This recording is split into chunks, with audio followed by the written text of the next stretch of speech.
ফুটবলের রাজা Lionel Messi কিংবা পেলে ম্যারাডোনা হলেও স্কিলের রাজা একজনই, কোনো তর্ক ছাড়াই তিনি রাজা। নিঃসন্দেহে সেই ব্যক্তিটি নেইমার জুনিয়র। বল পায়ে রাজত্ব কায়েম করা নেইমার আবারও আলোচনায় এসেছেন তার স্কিল শো করে। সান্তোসের হয়ে স্কিল শো করে আলোচনার কেন্দ্রবিন্দুতে পরিণত হয়েছেন নেইমার। সান্তোসের হয়ে মাঠে নেমে গোল পাওয়ার দিনে নেইমার অদ্ভুত এক স্কিল দেখিয়ে প্রতিপক্ষকে বোকা বানিয়ে বল নিয়ে ছুটে গেছেন নেইমার দ্য সান্তোস জুনিয়র। এমন নেইমারকে যেন ভক্তরা খুঁজছিল।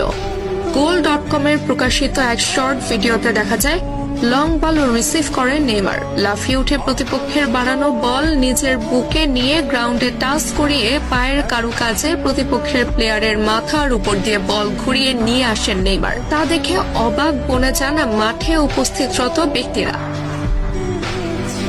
একজন ফুটবলার কতটা পারদর্শী হলে অন টাইমে এমন স্কিল শো করতে পারেন সেটি যেন আলোচনার বিষয়।